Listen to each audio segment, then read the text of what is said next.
So going from inside of the truck, we're gonna go ahead and crank it up. We're gonna bring it up to speed. You're gonna turn the key on.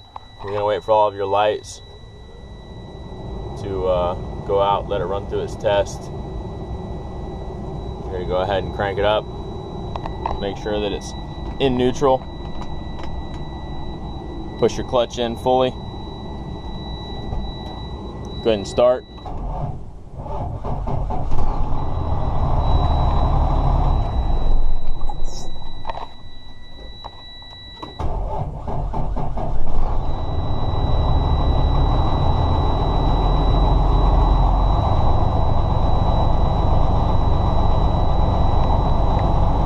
Slowly release the clutch pedal.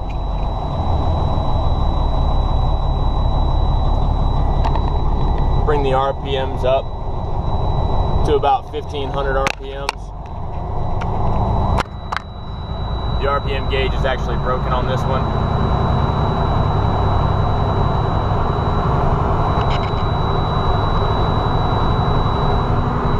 So what we have here, we have our primary. We have our secondary, we have our brake, our air ride suspension in the rear. This truck does not have a brake applied air pressure gauge. We're gonna wait until the audible sounds kick off.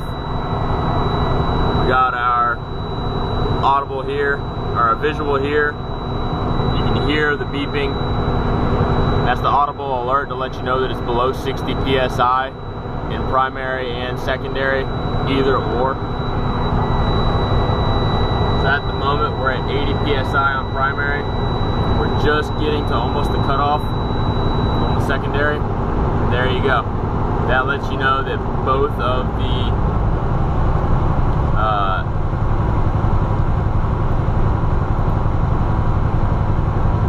air pressure solenoid, damn it, lets you know the system is working. So now that we're between 80 and 100 psi, we're going to go ahead and bring it up to full revs, and how long it takes. So we'll start the timer.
So as you can tell, it's been above 45 seconds, and the secondary air tank has stabilized to about 110, 120 psi. That is not enough, as well as the primary.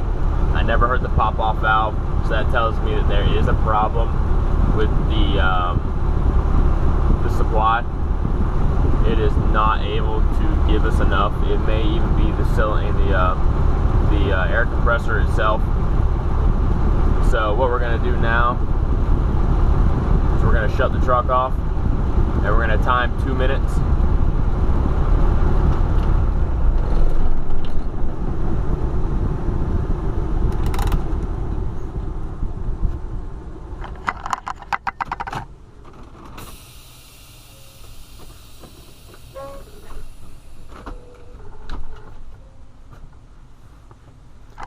So with the brakes disengaged, we're going to watch our gauges.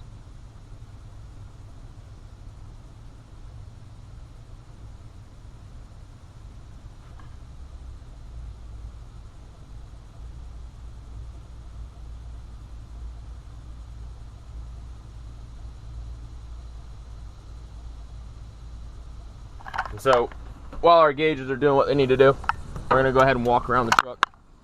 We're going to listen for air leaks.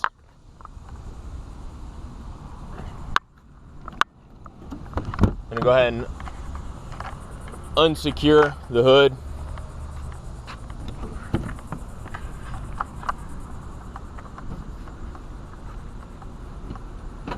Going to lift up on the hood.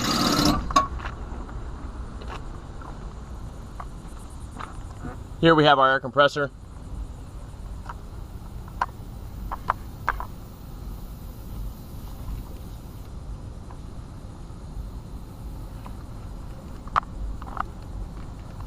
This here is our air compressor. This is our governor. It is a non-adjustable. Some of these, if it doesn't have a blue cap on it, if it has a nut, you can actually take the springs out and adjust when the valve pops. I don't know if you can hear it or not, but this is our primary and secondary tanks pressure signal to go to the pop-off valve. And I don't know if you can hear it or not, but that slight hiss lets us know that there is an air leak here. It's not substantial, but it is enough to cause concern for the customer. At some point in time, that quick release valve could actually let loose.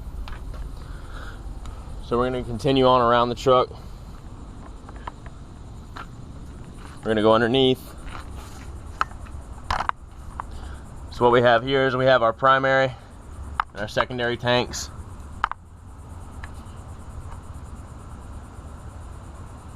So far, I do not hear any leaking or anything.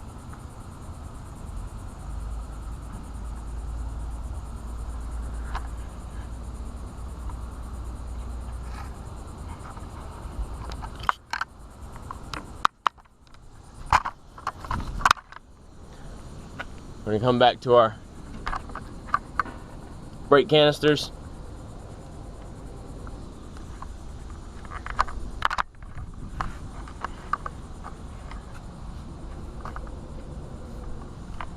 On this truck, it only has it does have a tandem axle, but on the front leading drive axle, it does have spring park brakes.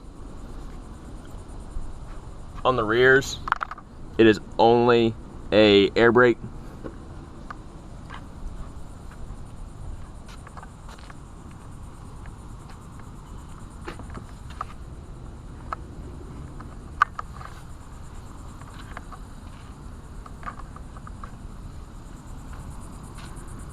So far, no other leaks have been detected, except for that one.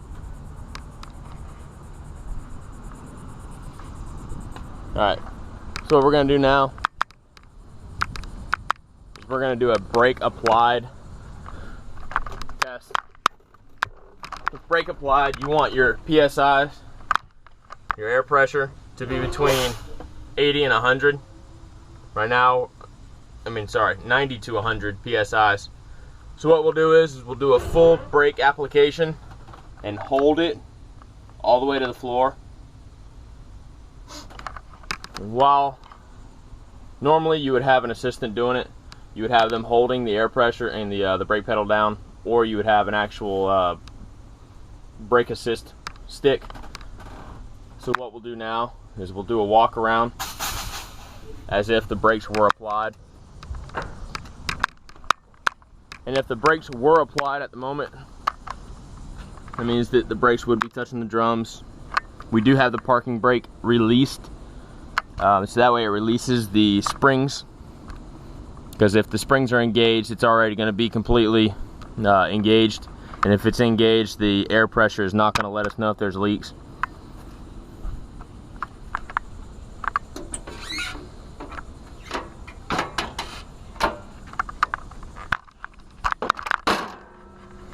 So with the brake applied, sometimes you'll hear air coming through the top of the spring brake chamber or below. That lets you know that the diaphragm inside of the brake chamber is actually blown and would either need servicing or it would need complete replacement. If you do a replacement, you're going to want to go ahead and do both on the same axle, because more times than likely the reason for it rupturing would be from water contaminants, debris getting in there. So likely it's going to be the same on the other side. A lot of customers only want the one single band-aid repair, but you really want to do both at the same time. On these rear air brake chambers, they're going to be a long stroke, 3-inch max. And so upon inspection at this time, there are no air brake leaks except for at the governor, and that is pretty much all you need to do. So from truck startup, 80 psi to pop off should be under 45 seconds. Once you get it up to pop off, you shut the truck off, wait 2 minutes. After the 2 minutes, you should have lost no more than 5 psi. So then you will go ahead and bring your psi